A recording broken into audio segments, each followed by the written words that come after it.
بلغ العلا بكماله كشف الدجى بجماله حسنت جميع خصاله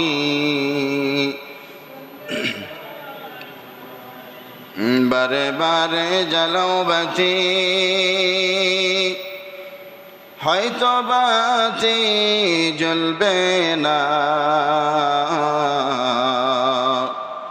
বারে বারে জ্বালাও বাতি হয়তো বাতি জ্বলবে না, তাই বলে তো ভীরুর মতো বসে থাকা চলবে না। বালাগাল উলা বিকামালিহি কাশাফাদ দুজা বিজামালিহি হাসনাত জামিউ খিসালিহি সাল্লু আলাইহি ওয়া আলিহি। আলহামদুলিল্লাহ সুম্মা আলহামদুলিল্লাহ। লাখো কোটি শুকরিয়া ও সুজুদ আদায় করছি ওই মহান আল্লাহ সুবহানাহু ওয়া তাআলার দরবারে, যে আল্লাহ সুবহানাহু ওয়া তাআলা আপনাকে আমাকে অত্যন্ত দয়া করে, মায়া করে, মহব্বত করে, ভালোবেসে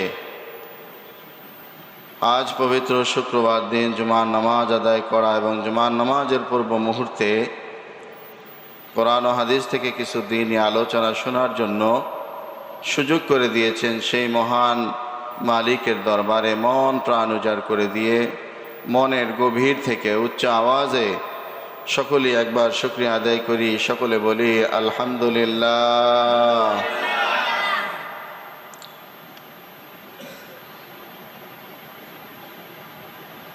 বাংলাদেশের বিভিন্ন আনাচে কানাচে অনেক জায়গায় বন্যায় মানুষ প্লাবিত, শত শত লাশ নদীর পানিতে ভেসে আসতেছে। এই রকম বিশেষ করে নোয়াখালী, লক্ষ্মীপুর, কুমিল্লা, ফেনীতে এবং সিলেটের মৌলভীবাজারে বন্যায় প্লাবিত হয়ে মানুষ দুঃসহ জীবনযাপন করতেছে। কিন্তু এই নদী কবলিত এলাকা ভোলা জেলা, দেখেন সবার আগে আমরা প্লাবিত হওয়ার কথা ছিল, কি বলেন ঠিক কিনা? আল্লাহ তাআলা আপনাকে আমাকে এই বন্যার প্লাবন থেকে আল্লাহ তাআলা আপনাকে আমাকে বাঁচিয়ে এখনো সুস্থ রেখেছেন, ভালো রেখেছেন, যারা বলেন ঠিক কিনা? এজন্য মালিকের দরবারে আরেকবার শুকরিয়া আদায় করা যাবে না? সকলে বলি আলহামদুলিল্লাহ। যে সমস্ত এলাকায় বন্যায় মানুষ মারা যাচ্ছে, মানুষ কষ্টে আছে, আল্লাহ তাআলা ওই সমস্ত বন্যা কবলিত এলাকার প্রত্যেকটা মানুষকে তাদের যত প্রাণী, গরু, ছাগল এবং তাদের বাড়িঘর আল্লাহ তাআলা যেন হেফাজত করে। সকলে বলি আল্লাহুম্মা আমিন।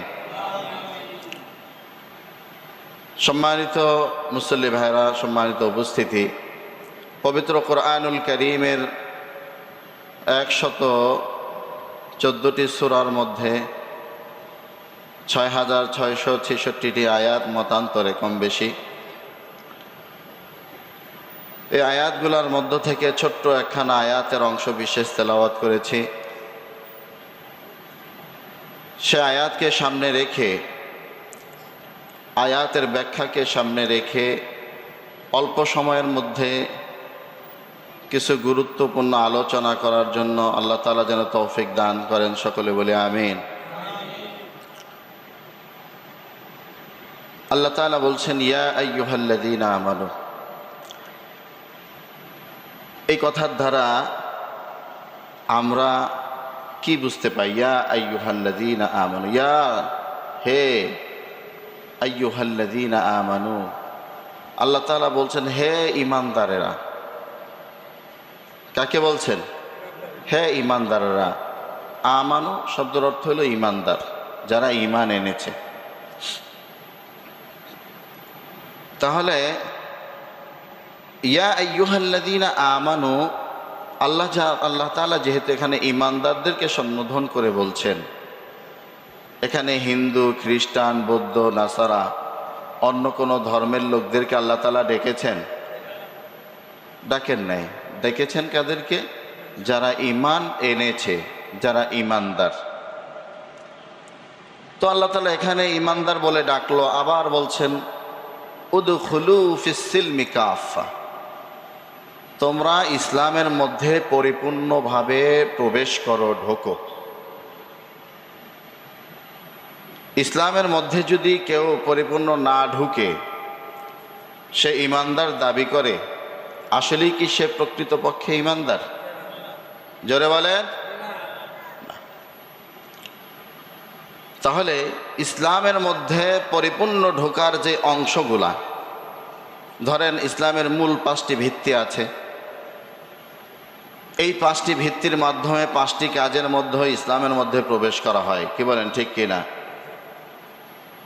কারণ হলো, আপনি মুসলমান হন আর অন্য ধর্মের লোক হন, যেই ধর্মেরই লোক হন না কেন, আপনি যদি ঈমানদার দাবি করতে হয় তাহলে একটি বাক্য, একটি কালেমা পড়ে সর্বপ্রথম নিজেকে ঈমানদার হিসাবে পরিচয় দেওয়া লাগে। সেই কালেমাটি কি? সর্বপ্রথম কালেমা তাইয়্যিবা লা ইলাহা ইল্লাল্লাহু মুহাম্মাদুর রাসূলুল্লাহ। তাহলে এই কালেমার দ্বারা আমরা কি করলাম? ইসলামের মধ্যে সবেমাত্র নিয়ত করলাম যে না, আমি এখানে ঢুকবো। কি করব? ঢুকবো। অর্থাৎ কালেমার মাধ্যমে আপনি ইসলামের ভিতরে ঢোকার জন্য প্রস্তুতি গ্রহণ করলেন। তো প্রস্তুতি হিসাবে কালেমার পরে আপনি যে ঢুকবেন, এই ঢুকার সর্বপ্রথম মাধ্যম কি? সর্বপ্রথম মাধ্যম কি?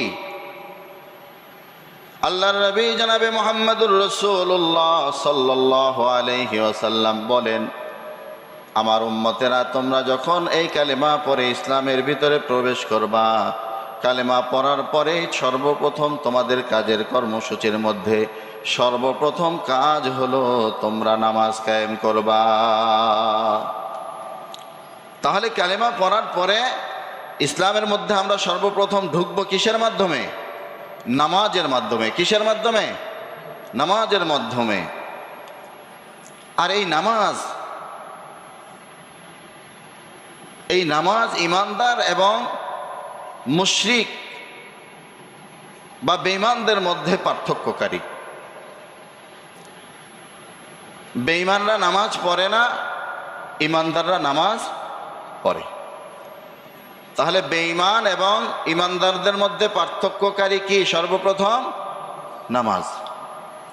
তাহলে আমরা সর্বপ্রথম আল্লাহ তাআলা যে বলছেন, ইয়া আইয়ুহাল্লাযীনা আমানু উদখুলু ফিস-সিলমি কাফা, হে ঈমানদাররা, তোমরা ইসলামের মধ্যে পরিপূর্ণভাবে প্রবেশ করো। তাহলে আমরা ইসলামের মধ্যে সর্বপ্রথম প্রবেশ করব কিসের মাধ্যমে? নামাজের মাধ্যমে। এই নামাজের মাধ্যমে প্রবেশ করার মাধ্যমে কি আমি ঈমানদার হয়ে যেতে পারবো? পরিপূর্ণ ঈমানদার হতে পারবো? সমাজের মধ্যে এইরকম অনেক জাহেল, অনেক মূর্খ লোক, অনেক মুনাফিক লোক আছে যারা নামাজও পড়ে, পিছনে পিছনে মুনাফিকি করেও বেড়ায়। কে বলেন, আছে না? আছে। তাহলে এই নামাজের মাধ্যমে কি ঈমানদার হওয়া যায়? না। অর্থাৎ ঈমানের একটি অংশ এই নামাজ, ঈমানের একটি অংশ। রোজা ঈমানের একটি অংশ। হজ এটা ঈমানের একটি অংশ। যাকাত এটা ঈমানের একটি অংশ। কি বলেন, ঠিক কি না? তারপরে সৎ কাজে আদেশ, তা'মুরুনা বিল মারুফ, সৎ কাজে আদেশ এটা ঈমানের একটি অংশ। ওয়া তানহাউনা আনিল মুনকার, অসৎ কাজে নিষেধ, এটাও ঈমানের একটি অংশ। অর্থাৎ যত ভালো কাজ আছে সমস্ত কাজগুলা কি ঈমানের একটি অংশ। নামাজ, রোজা, হজ, যাকাত, সৎ কাজে আদেশ, অসৎ কাজে নিষেধ। এক কথায় আল্লাহ তাআলা যা কিছু করতে বলেছেন এবং যা কিছু করতে নিষেধ করেছেন, এই উভয় বাক্যগুলোর মধ্যে যা কিছু আছে সব কিছু মেনে নেওয়ার নাম হলো ঈমান। সব কিছু মেনে নেওয়ার নাম কি? ঈমান। এখন আসেন, এই যে যতগুলা কথা বললাম, নামাজ তো আপনি পড়তে পারেন, কেউ আপনাকে বাধা দিবে না। কিয়ামত পর্যন্ত আপনি নামাজ পড়লে কোনো ইহুদির বাচ্চা এসে আপনাকে বাধা দিবে না, দিবে? রোজা রাখলে কেউ আপনাকে বাধা দিবে না, দিবে? নামাজ পড়লে ইহুদি খ্রিস্টানের কোনো ক্ষতি আছে? ঘুমাইতেছেন, জোরে বলেন, কোনো ক্ষতি আছে? আপনি যদি রোজা রাখেন, ইহুদি খ্রিস্টান মুশরিক এবং মুনাফিকদের কোনো ক্ষতি আছে? নাই। তারপরে আপনি যদি হজে যান, তাদের কোনো ক্ষতি আছে? আপনি যদি জাকাত দেন, তাদের কোনো ক্ষতি আছে? আপনি যদি কালেমা পড়েন, তাদের কোনো ক্ষতি আছে? নাই। তাহলে এই কাজগুলা করলে আপনাকে তারা বাধা দিবে না, তাদের কোনো টেনশন নাই, বরঞ্চ এগুলা করার জন্য আপনাকে সহযোগিতা করবে। অনেক সময় করে না? অনেক সময় যদি একটা গাড়ি চালায়, প্রাইভেট কার চালায়, প্রাইভেট কারের ড্রাইভার যদি মুসলমান হয়, মালিক যদি হিন্দু হয়, অনেক সময় হিন্দু মালিকও অনেক সময় ড্রাইভারকে বলে, কি ব্যাপার, আজান দিছে, তুমি নামাজ সেরে নাও। বলে কি বলে না? বলে। কারণ নামাজ পড়লে ওর কোনো সমস্যা নেই, আছে? কিন্তু যখন তা'মুরুনা বিল মারুফ, সৎ কাজে আদেশ, এই সৎ কাজে আদেশের ব্যাপারে আসবেন, তখনই তাদের মাথা ব্যথা শুরু হয়ে যাবে। জোরে বলুন, ঠিক কিনা? এবং অসৎ কাজে নিষেধ যখন করতে আসবেন, তখনই তাদের মাথা ব্যথা শুরু হয়ে যাবে। জোরে বলুন, ঠিক কিনা? তাহলে এই যে সৎ কাজে আদেশ, অসৎ কাজে নিষেধ, এটা করতে গেলে আপনাকে বাধার সম্মুখীন হতে হবে। তাহলে আপনি বাধার সম্মুখীন হলে তো আপনি দ্বীনের প্রচার করতে পারবেন না।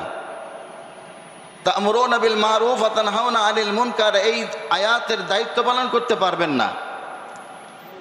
যদি এই কথাগুলোর প্রতি আপনাকে দায়িত্বশীল হতে হয়, দায়িত্ববান হতে হয়, তাহলে আপনাকে ক্ষমতাবান হতে হবে, ক্ষমতার অধিকারী হতে হবে। জোরে বলুন, ঠিক কিনা? ক্ষমতা না থাকলে আপনি এই দুইটা বিষয় অনায়াসে করতে পারবেন না। সাম্যতা, দেখেন কথার মধ্যে কথা চলে আসছে। বাংলাদেশ স্বাধীন হয়েছে কত সালে? বাংলাদেশ স্বাধীন হয়েছে কত সালে? একজন বলতেছে 24 সালে। না, 24 সালে প্রকৃত আলহামদুলিল্লাহ স্বাধীনতার স্বাদ ভোগ করতে শুরু করেছেন, ঠিক কি না? কিন্তু আসলে প্রকৃত পক্ষে ভিনদেশীদের থেকে, পাকিস্তানি পাক হানাদার বাহিনী থেকে এদেশ স্বাধীন হয়েছে কত সালে? 1971 সালে। মনে আছে আপনাদের? আচ্ছা, 1971 সালে দেশ স্বাধীন হয়েছে 3টা স্লোগানের মাধ্যমে। কয়টা স্লোগানের মাধ্যমে? 3টা স্লোগানের মাধ্যমে। কিন্তু বর্তমানে বাংলাদেশ সংবিধান দাঁড়িয়ে আছে 4টা স্লোগানের মাধ্যমে।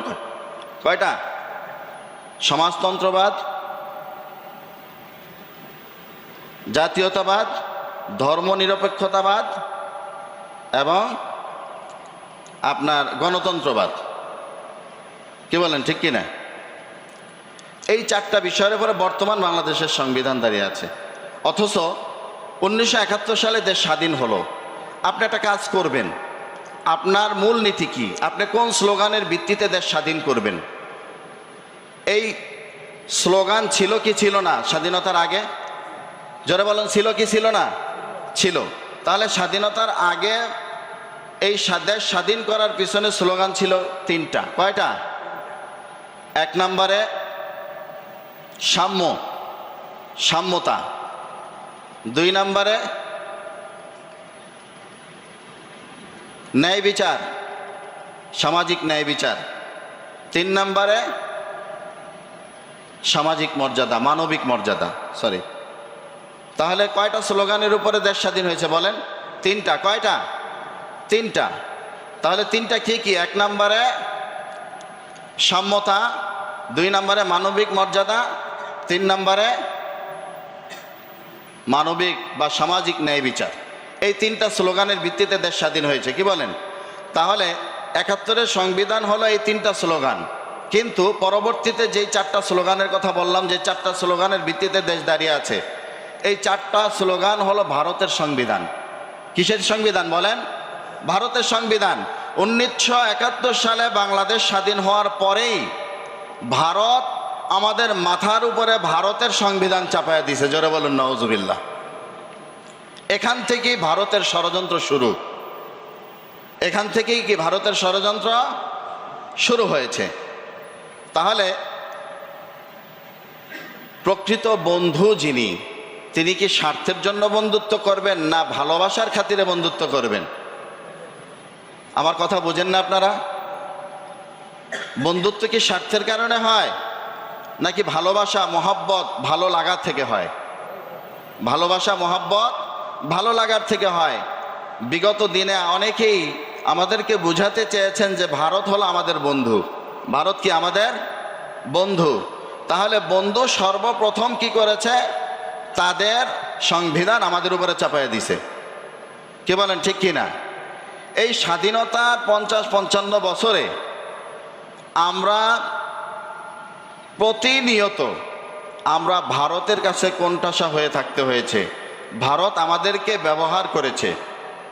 কি বলেন, ঠিক কি না? যার কারণ দেখেন কত বড় গভীর ষড়যন্ত্র ভারত করেছে। ভারত বাংলাদেশকে এটা আলাদা রাষ্ট্র মনে করে না। অনেক সময় বাংলাদেশকে তারা বলে এটা অখণ্ড ভারতের একটা অংশ, অখণ্ড ভারতের একটা অংশ মনে করে। যার কারণে তারা প্রভুত্ব করার চেষ্টা করে বাংলাদেশের উপরে। তো যাই হোক, সেই দিকে না যাই। যার কারণে দেখেন বর্তমানে যখন আমাদের পানির প্রয়োজন নাই, ভারত আমাদেরকে পানি দিয়ে বন্যায় ভাসায় দেয়। কি বলেন, ঠিক না? যখন আমাদের পেঁয়াজের দরকার নাই, ভারত ট্রাকে ট্রাকে পেঁয়াজ পাঠায়। যখন পেঁয়াজের দরকার তখন 20 টাকার পেঁয়াজ ভারত না দেওয়ার কারণে আমাদের পেঁয়াজ, ওই যে আমাদের দেশের যারা চালিকা শক্তি, শাসক গোষ্ঠী, তারা ভর করেছিল ভারতের উপরে। কিসের উপরে বলেন? ভারতের উপরে। পাকিস্তান, এখান থেকে পেঁয়াজ আমদানি করা যায়, চীন থেকে পেঁয়াজ আমদানি করা যায়, তারপরে আপনার নেপাল থেকে পেঁয়াজ আমদানি করা যায়। সেখান থেকে করবে না। কার কাছ থেকে আনা লাগবে বলেন? বন্ধু থেকে আনা লাগবে। কার কাছ থেকে? বন্ধুর থেকে আনা লাগবে। বন্ধু তো পেঁয়াজ দেয় না, সুযোগে সদ্ব্যবহার করে। এটা ভারতের চিরাচরিত অভ্যাস। কি বলেন, ঠিক কি না? তো দেখেন যখন পেঁয়াজের দরকার নাই, পেঁয়াজের দরকার যখন, তখন পেঁয়াজ বন্ধ করে দেয়, পেঁয়াজের দাম বাড়ায় দেয়। কিন্তু তারপরেও বন্ধুকে আমার ভালো লাগে, কারণ বন্ধুর সাথে আমার সার্থকতা লুকিয়ে আছে। যারা বলেন, ঠিক কি না? বন্ধু যদি বেজার হয়, ক্ষমতার গদি টিকবে না। বন্ধু যদি বেজার হয়, আর প্রধানমন্ত্রিত্ব থাকবে না। বন্ধু যদি বেজার হয়, তাহলে মুসলমানদের পাছায় বাস দেওয়া যাবে না। কি বলেন, ঠিক না? এই জন্য যত কিছুর বিনিময়ে হোক, বন্ধুকে খুশি করানো লাগবে। আজকে সেটার বাস্তব বহিঃপ্রকাশ ঘটিয়েছে সেই ভারত। কি বলেন, ঠিক কিনা? এই কে এই ষড়যন্ত্র দিচ্ছে? বাংলাদেশের এই ক্লান্তি লগ্নে বাংলাদেশের উপরে পানি ছেড়ে দেওয়ার।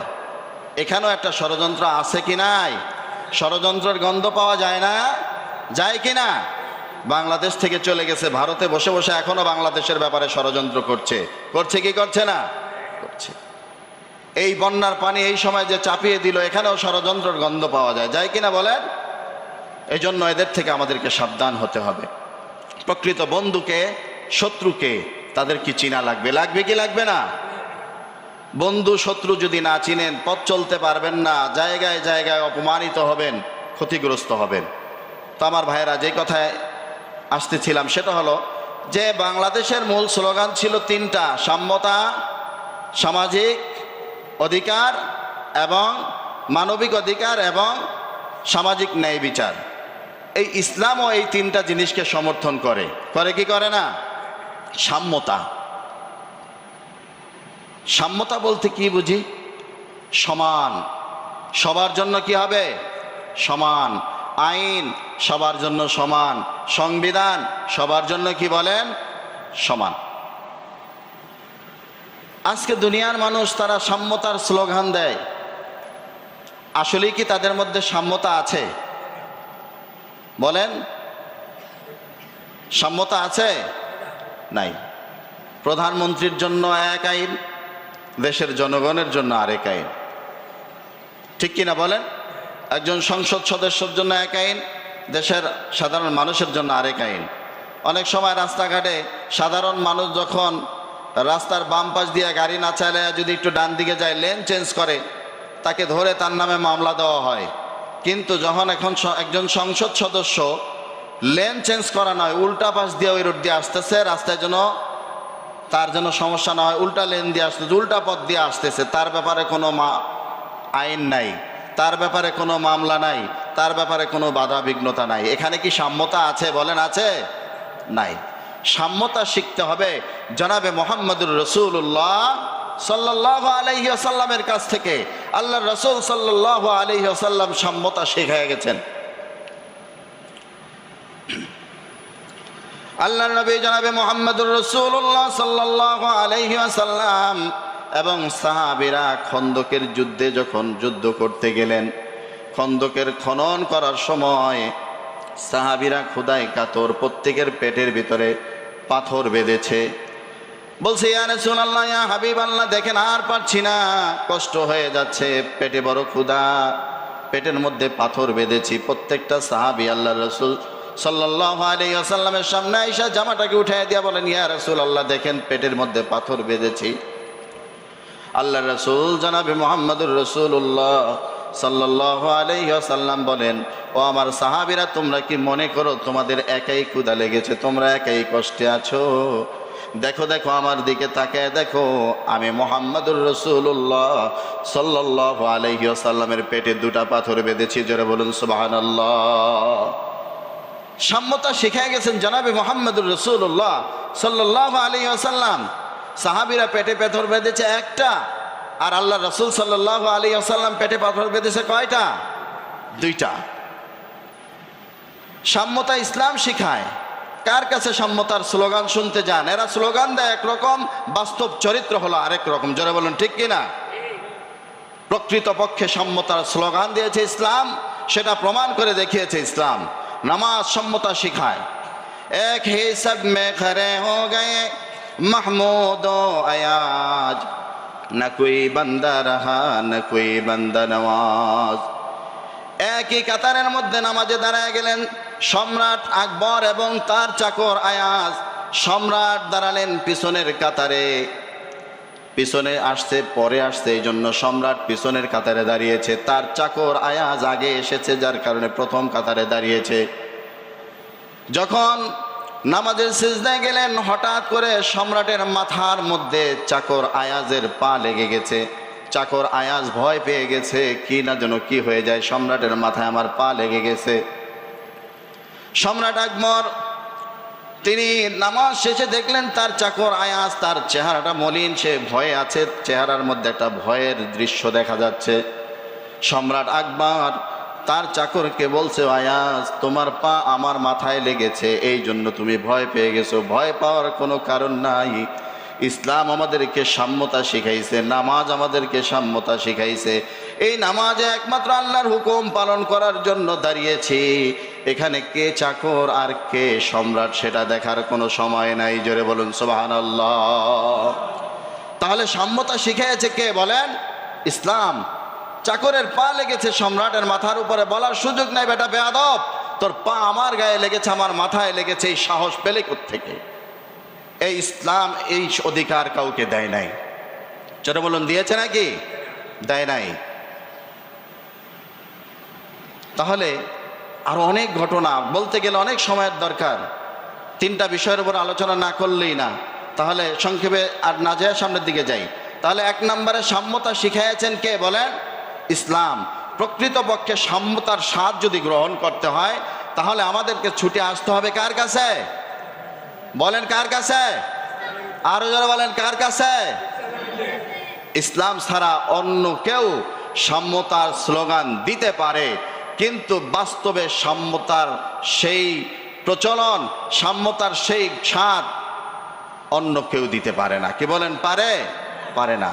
বর্তমানে বৈষম্য বিরোধী আন্দোলন হয়েছে, এখানেও সাম্যতা হচ্ছে, সাম্যতা বিরোধী কর্মকাণ্ড হচ্ছে, হচ্ছে না?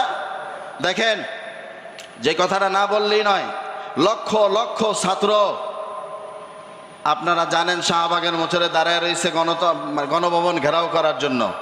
দেখছেন না গত কয়েকদিন আগে? তখন একজন রাহবারের জন্য তারা অপেক্ষা করছিলেন যে কার নেতৃত্বে আমরা সামনের দিকে এগিয়ে যাব। ঠিক ওই মুহূর্তে, যেটা বাস্তব দৃশ্য আমরা নিজের চোখে দেখেছি, যারা সোশ্যাল মিডিয়ায় অ্যাক্টিভ আপনারা দেখেছেন, ওই দিনের কারফিউ ভেঙে মুফতি সৈয়দ মোহাম্মদ ফয়জুল করিম সাহেব হুজুর তার দল বল নিয়ে ছাত্রদেরকে নেতৃত্ব দিয়া ছাত্ররা মুফতি ফয়জুল করিম সাহেব হুজুরের পা ছুঁয়ে সালাম দিয়ে লাঠি নিয়ে সামনের দিকে অগ্রসর হয়েছে। এই দৃশ্য অনেকে দেখছেন না? কিন্তু দেখেন আজকে যে এই যে ইয়া করা হইল, উপদেষ্টা পরিষদ গঠন করা হয়েছে, সেখানে এই যে আলেমদের ভূমিকা ছিল, তেমন কোন আলেমকে, উল্লেখযোগ্য আলেমদেরকে সেখানে স্থান দেওয়া হয়েছে? বলেন হয়েছে? তাহলে সাম্যতা তারা বজায় রাখতে পারছে? পারে নাই। তাহলে বোঝা গেল ইসলামের হুকুমত তাদের ভিতরে নাই, বিধায় তারা সাম্যতা কায়েম করতে পারেন নাই। যদি সত্যিকারের ইসলামী হুকুমত প্রতিষ্ঠিত থাকতো তাহলে এখানেও সাম্যতা বজায় থাকতো। জোরে বলুন ঠিক কিনা? 2 নম্বরে স্বাধীনতার যেই স্লোগান এবং ইসলামের সাথে মিলিয়ে দেখেন, আমাদেরকে ডিব্বা ভরা পাতলা পায়খানা রাইখা উপরে লেবেল লাগাই দিছে বগুড়ার দই। ডিব্বা ভরা পাতলা পায়খানা, উপরে লেবেল লাগাইছে কি বলেন? বগুড়ার দই। আমাদেরকে স্লোগান দেখানো হয়েছে স্বাধীনতার। স্বাধীনতা অর্জনের পিছনে 3টা: সাম্যতা, সামাজিক অধিকার এবং সামাজিক ন্যায় বিচার, বা মানবিক অধিকার বা মানবিক ন্যায় বিচার। এই 3টা স্লোগান কিন্তু খুব সুন্দর ছিল।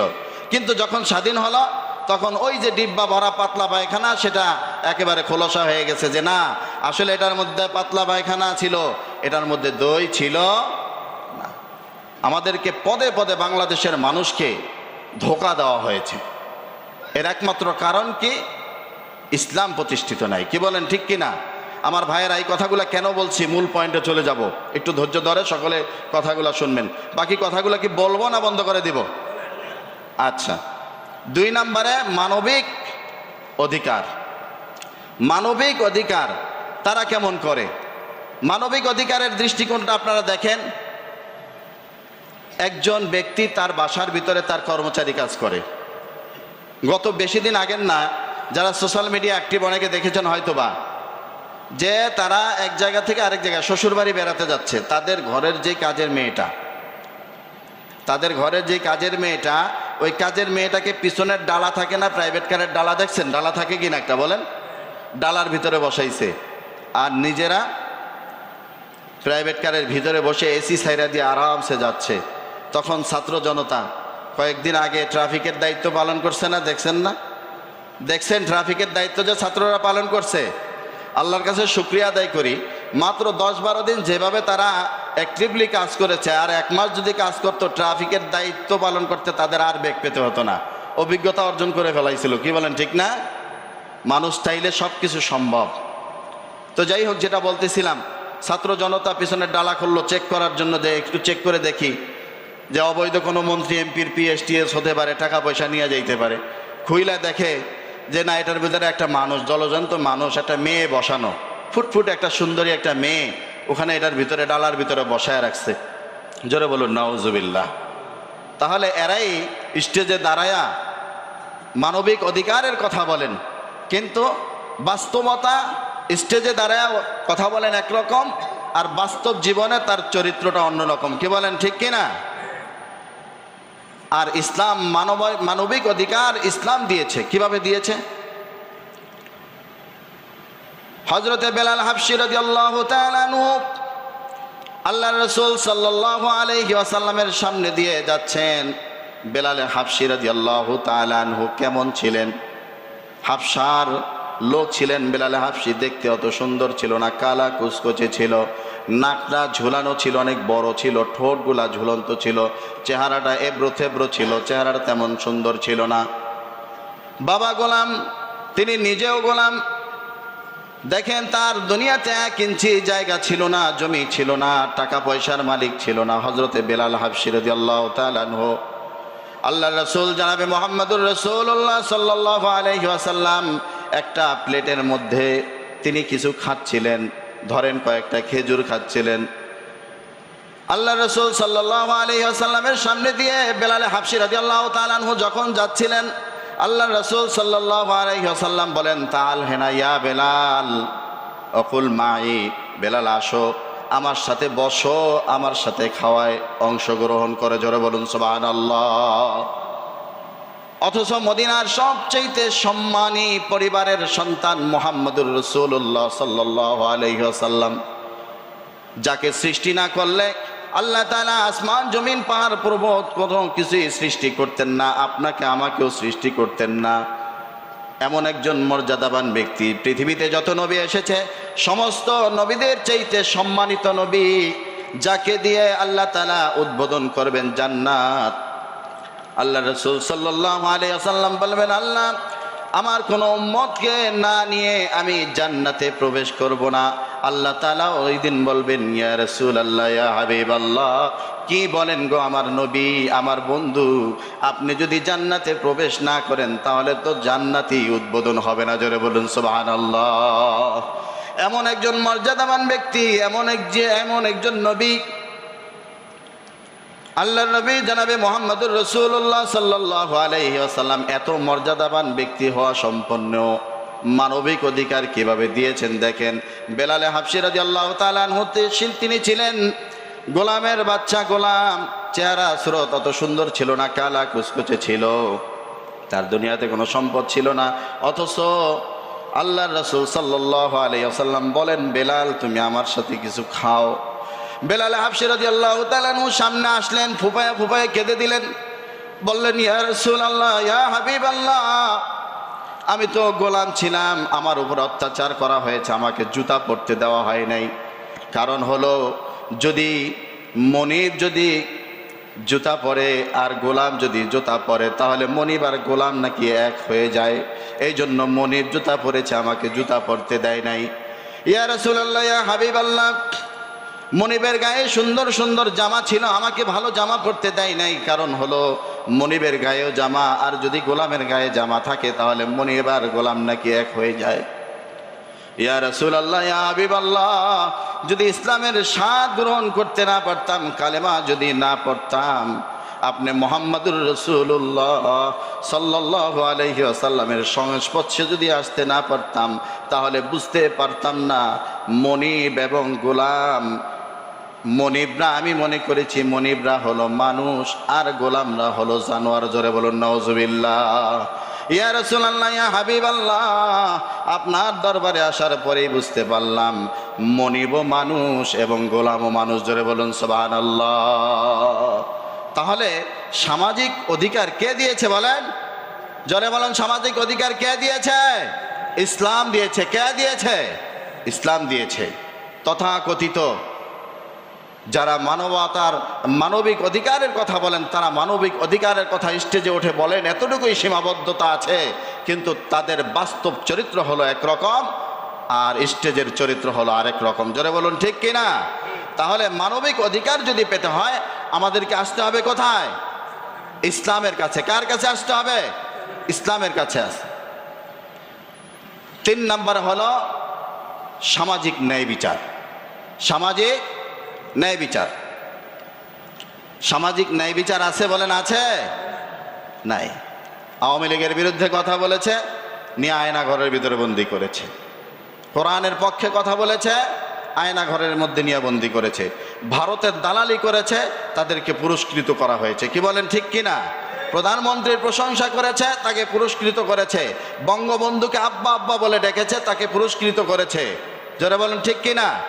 কিন্তু যারাই এই বিষয়গুলা মেনে নিতে পারে নাই, তাদেরকে নিয়ে এই কুঠুরির মধ্যে, জেলখানার মধ্যে, আয়না ঘরের মধ্যে নিয়ে বন্দি করা হয়েছে। যারা বলেন ঠিক কিনা? তাহলে সামাজিক ন্যায় বিচারের আন্দোলন তারাও স্লোগান দেয়, তারাও দিয়েছে, ন্যায় বিচারের কথা অনেক বলি আওড়িয়েছে, কিন্তু বাস্তবতায় আমরা ন্যায় বিচার পাই নাই। কি বলেন? পেয়েছি। অসংখ্য অগণিত মানুষকে নির্বিচারে বিনা কারণে এই জালিম জুলুম করে জেলখানার ভিতরে বন্দি করে রেখেছে। কি বলেন ঠিক কিনা? তাহলে এখানেও আমার ভাইয়েরা, কথা অনেক, বিস্তারিত সময় বলার সুযোগ নেই, সংক্ষেপে শেষ করছি। তাহলে এই ন্যায় বিচার পাওয়ার জন্য ইসলামের কাছে আসতে হবে। কার কাছে আসতে হবে? ইসলামের কাছে আসতে হবে। কেমন? আল্লাহর নবী জনাবে মুহাম্মদুর রাসূলুল্লাহ সাল্লাল্লাহু আলাইহি ওয়াসাল্লামের বংশের একজন মহিলা, কুরাইশ বংশের মধ্যে দেখবেন অনেক বংশের মধ্যে পাটোয়ারি বংশ আছে। পাটোয়ারি বংশের সবাই কিন্তু বড় লোক না। এমন এমন পাটোয়ারি আছে কোটি কোটি টাকার মালিক, তাদের বংশরাও তারা ভিন্নভাবে দেখে, কি বলেন ঠিক কিনা? এমন এমন চৌধুরী আছে যারা নামে চৌধুরী, চৌধুরী সাহেব আকিস বিড়ি কেনার টাকা থাকে না, নামে চৌধুরী। আবার এমন চৌধুরীও আছেন যিনি অনেক টাকা পয়সার মালিক, গাড়ি বাড়ি কোনো কিছুর অভাব নাই, কি বলেন ঠিক কিনা? তো তেমনিভাবে কুরাইশ বংশের মধ্যে এইরকম স্তর বিশিষ্ট উচ্চ উচ্চ কুরাইশ বংশের একদল মানুষের মধ্যে একজন মহিলা চুরি করেছিল। কি করেছে? কি করছে বলেন? চুরি করেছিল। যখন চুরি করলেন তখন সাহাবীরা বলা বলি শুরু করলেন, আরে কুরাইশ বংশের মহিলা, সম্ভ্রান্ত পরিবারের মহিলা চুরি করেছে।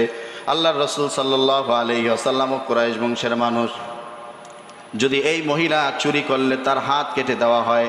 কোরআনের আইন হলো আস-সারিকু ওয়াস-সারিকাতু ফাকতাউ আইদিয়াহুমা জাযাআম বিমা কাসাবা নাকালাম মিনাল্লাহ। কোরআনের আইন হলো কেউ যদি চুরি করে তার হাত কেটে দাও, কেউ যদি কাউকে হত্যা করে তাকে হত্যা করো, কেউ যদি কারো কান কেটে দেয় তুমি তার কান কেটে দাও, কেউ যদি তার গর্দান কেটে দেয় তোমরা তার গর্দান কেটে দাও। জোরে বলুন সুবহানাল্লাহ। এটা হলো কিসাস। এটা কি বলেন? কিসাস, কোরআনের আইন। তো যাই হোক, এই কুরাইশ বংশের মহিলা চুরি করলেন, সাহাবীরা বলা বলি শুরু করলেন, এই মহিলা সম্ভ্রান্ত পরিবারের মহিলা, তার যদি হাত কেটে দেওয়া হয়, আল্লাহর রাসূল সাল্লাল্লাহু আলাইহি ওয়াসাল্লামের বংশের একজন মহিলার হাত কেটে দেওয়া হলো, এর দ্বারা আল্লাহর রাসূল সাল্লাল্লাহু আলাইহি ওয়াসাল্লামের মর্যাদা খাটো হতে পারে। এই জন্য সাহাবীরা বললেন যে আল্লাহর রাসূলের কাছে যা ঘোষণা করে দাও, বলে দাও, ইয়া রাসূলুল্লাহ, যেই মহিলার বিচার করতে যাচ্ছেন এই মহিলা কিন্তু আপনার বংশের মহিলা, বিচারটা যদি একটু শিথিল করেন তাহলে মনে হয় ভালো হয়, আপনার বংশের উপরে চুলকালি পড়ে না। কোন সাহাবী আল্লাহর রাসূল সাল্লাল্লাহু আলাইহি ওয়াসাল্লামের কাছে যাওয়ার সাহস পায় না। আল্লাহর রাসূল সাল্লাল্লাহু আলাইহি ওয়াসাল্লামের একজন নাতি ছিল, যার নাম ওসামা। যার নাম কি বলেন? ওসামা। এই ওসামাকে আল্লাহর রাসূল সাল্লাল্লাহু আলাইহি ওয়াসাল্লাম খুব বেশি ভালোবাসতেন। ওসামাকে আল্লাহর রাসূল সাল্লাল্লাহু আলাইহি ওয়াসাল্লাম ঘাড়ের উপরে নিয়ে ঘুরে বেড়াইতেন। ওসামাকে আল্লাহর রাসূল সাল্লাল্লাহু আলাইহি ওয়াসাল্লাম তার সামনে নিলে গেলে ওসামাকে কোলে নিয়ে বসতেন। অর্থাৎ এক কথা, ওসামাকে আল্লাহর রাসূল সাল্লাল্লাহু আলাইহি ওয়াসাল্লাম খুব ভালোবাসতেন। সাহাবীরা সাহস করেন আল্লাহর রাসূল সাল্লাল্লাহু আলাইহি ওয়াসাল্লামের সামনে যাওয়ার জন্য। তখন সাহাবীরা সকলে মিলে সিদ্ধান্ত নিল, ওসামাকে আল্লাহর রাসূল সাল্লাল্লাহু আলাইহি ওয়াসাল্লাম ভালোবাসে, এই খবরটা ওসামাকে দিয়ে যদি আল্লাহর রাসূলের কাছে পাঠানো যায় তাহলে হয়তোবা আল্লাহর রাসূল সাল্লাল্লাহু আলাইহি ওয়াসাল্লাম ওসামাকে ভালোবাসার কারণে ওসামাকে কিচ্ছু বলবেন না। ওসামাকে শিখিয়ে দিলেন সাহাবীরা যে ওসামা, তোমার নানা ভাইকে বলবা, তোমার দাদা ভাইকে বলবা, ইয়া রাসূলুল্লাহ, ইয়া হাবিবাল্লাহ, আপনি যেই মহিলার বিচার করতে যাচ্ছেন ওই মহিলা কিন্তু আপনার বংশের মেয়ে, তার বিচারটা যদি একটু শিথিল করতেন তাহলে কুরাইশ বংশের উপরে কোনো চুলকালি পড়তো না। আল্লাহর রাসূল সাল্লাল্লাহু আলাইহি ওয়াসাল্লাম ছিলেন বসা, তিনি হঠাৎ করে দাঁড়িয়ে গেলেন। আল্লাহ রাসূল সাল্লাল্লাহু আলাইহি ওয়াসাল্লামের মুখটা কালো হয়ে গেছে, আল্লাহ রাসূল সাল্লাল্লাহু আলাইহি ওয়াসাল্লামের চোখগুলো লাল হয়ে গেছে। বুঝতে পারছেন সাহাবীরাই তাকে পাঠিয়েছে, ওসামাকে পাঠিয়েছে।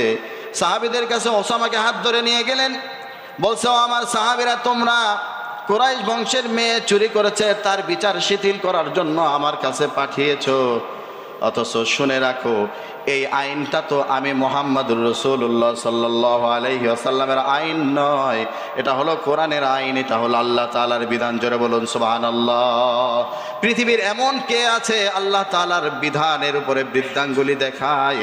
আমি মুহাম্মদুর রাসূলুল্লাহ সাল্লাল্লাহু আলাইহি ওয়াসাল্লাম আল্লাহর বিধানের উপরে বৃদ্ধাঙ্গুলি দেখাতে পারবো না। জোরে বলুন সুবহানাল্লাহ। ও আমার সাহাবীরা, আজকে যদি এই মহিলা কুরাইশ বংশের না হইয়া আমি মুহাম্মদুর রাসূলুল্লাহ সাল্লাল্লাহু আলাইহি ওয়াসাল্লামের কন্যা সবচেয়ে আদরের মেয়ে ফাতেমাও যদি হইতো তাহলে আমি ফাতেমার আঙ্গুলকে আমি কেটে দিতাম। জোরে বলুন সুবহানাল্লাহ। তাহলে সামাজিক ন্যায় বিচার, এই ন্যায় বিচার পেতে হলেও আমাদেরকে আসতে হবে ইসলামের কাছে। কার কাছে? ইসলামের কাছে আসতে হবে। ওমর রাদিয়াল্লাহু তাআলা আনহু একটা ঘোড়া কিনছেন, কেনার সময় ভালো ছিল, তারপরে দেখেন আস্তে আস্তে ঘোড়াটা অসুস্থ হয়ে যাচ্ছে। যার কাছ থেকে ঘোড়া কিনছে, যে এলাকার থেকে ঘোড়া কিনছে, ওই এলাকার ওই লোকের সাথে বলল, ভাই তুমি তো আমাকে একটা আদামরা ঘোড়া দিছো, অসুস্থ ঘোড়া দিচ্ছ, আমি এই ঘোড়াটা নিব না। তখন ওই ব্যক্তি বললেন, আমিরুল মুমিনিন, আপনি আমার থেকে ঘোড়া নিছেন ভালো, এখন ঘোড়া অসুস্থ হয়ে গেছে সেটার জন্য আমি দায়ী না। তাহলে আমাদের কাজীর কাছে আসেন, আমাদের যে বিচারক তার কাছে আসেন, কাজীর কাছে আসেন। ওমর রাদিয়াল্লাহু তাআলা আনহুই তো তখনকার আমির ছিলেন, রাষ্ট্রপ্রধান ছিলেন। তাহলে যিনি কাজী নিয়োগ দিয়েছেন তাহলে তিনি ছিলেন কে? ওমর রাদিয়াল্লাহু তাআলা। কিন্তু ওই কাজী নিয়োগপ্রাপ্ত কার ছিল বলেন? ওমর রাদিয়াল্লাহু তাআলা আনহুর। কি বলেন, ঠিক কিনা? তাহলে ওই কাজীর কাছে নিয়ে যাওয়া হলো। কাজী হঠাৎ ওমর রাদিয়াল্লাহু তাআলা আনহুকে দেখে সম্মানের খাতিরে দাঁড়ায় গেলেন এবং সুন্দর জায়গায় বসতে দিলেন। আমিরুল মুমিনিন, আপনি বসেন। বলছে, আমি তোমার জন্য, তোমার কাছে একটা বিচারের জন্য আসছি। বলছে, কি হয়েছে? বলছে, ঘোড়াটা কিনছি, এখন ঘোড়াটা কেনার পরে দেখছি অসুস্থ, এই ঘোড়াটা এখন তিনি ফেরত নিচ্ছেন না। এখন ওই ঘোড়াওয়ালা ব্যক্তি বললেন যে, কাজী সাহেব, আমিরুল মুমিনিন যখন আমার কাছ থেকে ঘোড়াটা কিনেছিল তখন কি অবস্থায় কিনেছে আপনি জিজ্ঞেস করেন।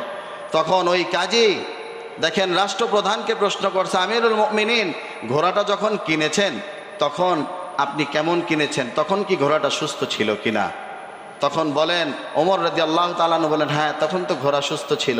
তখন বলছেন, আমিরুল মুমিনিন ঘোড়াটা তখন সুস্থ দেখেই আপনি ঘোড়াটা ক্রয় করেছেন, এখন ঘোড়াটা আপনার কাছে যাওয়ার পরে অসুস্থ হয়েছে, এর জন্য এর পূর্ব মালিক দায়ী নয়, আপনি নিজেই এটাকে গ্রহণ করতে হবে। জোরে বলুন সুবহানাল্লাহ। এরা ছিল ন্যায় বিচারক। কি বলেন, ঠিক না? কি সুন্দর ন্যায় বিচার আমার দেশে প্রতিষ্ঠিত করেছে আমার ভাইয়েরা। পদে পদে মানুষকে, ন্যায় বিচারের নামে মানুষকে কি অত্যাচার না করেছে। কি বলেন, ঠিক না? কাকে ভালো বলবেন? বিএনপি বলেন, জাতীয় পার্টি বলেন, আওয়ামী লীগ বলেন। আমরা নাঙ্গলের শাসন দেখেছি, ধানের শাসন দেখেছি, শেষ পর্যন্ত নৌকার শাসনও আমরা দেখেছি। কিন্তু বাংলার মুসলমান কখনো সাম্যতা পায় নাই, সামাজিক মানবিক অধিকার ফিরে পায় নাই, তারপরে সামাজিক ন্যায় বিচারও ফিরে পায় নাই। কি বলেন, পেয়েছে? পায় নাই। অতএব সময় এসেছে, সময় এসেছে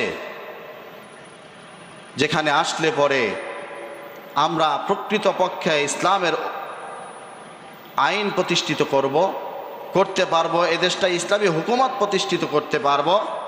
আমাদেরকে সেই ইসলামের কাছে ফিরে আসতে হবে। কি বলেন, ঠিক কি না? সব দেখেছেন, অনুরোধ করি হাত ধরে আপনাদের, সেই দিকে যাওয়ার আর সুযোগ নাই। ইসলামের কাছে ফিরে আসেন আমার ভাইয়েরা।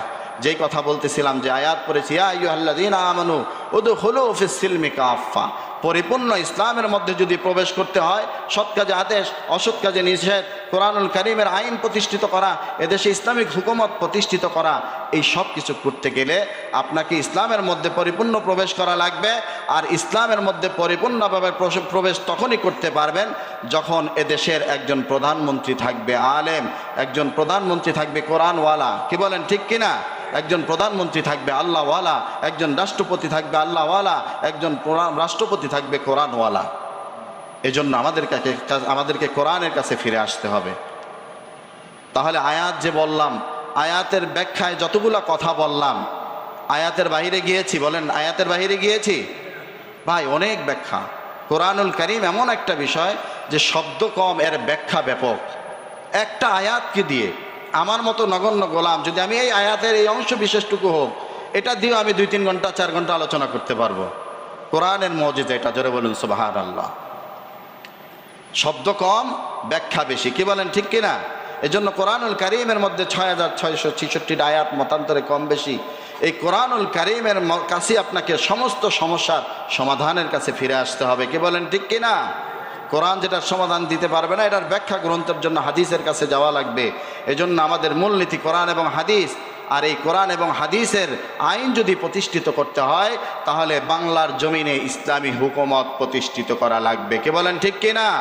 তাহলে আমরা ওয়াদা করতে পারি, কোনো আলেম প্রতিনিধি যদি নির্বাচনে আসে, আমরা সেই আলেম প্রতিনিধিকে আমরা ভোট দিয়ে জয়যুক্ত করে একজন আলেমকে ক্ষমতার মস্তদে বসাবো। রাজি আছি তো ইনশাআল্লাহ? কে কে রাজি আছেন? আল্লাহ তাআলাকে হাত উঠাইয়া দেখান। জয় আল্লাহ, আমরা এদেশে ইসলামিক হুকুমত প্রতিষ্ঠিত করতে চাই, এদেশে কোরআনের হুকুম প্রতিষ্ঠিত হোক, সেটা আমরা চাই। আমরা শান্তি চাই, আমরা সৎ কাজে আদেশ করতে চাই, অসৎ কাজে নিষেধ করতে চাই। আমরা প্রকৃত মুসলমান হয়ে এই পৃথিবী থেকে বিদায় হতে চাই। কি বলেন, রাজি আছি তো ইনশাআল্লাহ? আল্লাহ তাআলা আমাদের সকলকে জায়গা বুঝে আমাদের ভোটটি দেওয়ার তৌফিক দান করুন। সকলে বলে আমিন। ওয়া আখির দাওয়ানা আনিল হামদুলিল্লাহি রাব্বিল আলামিন।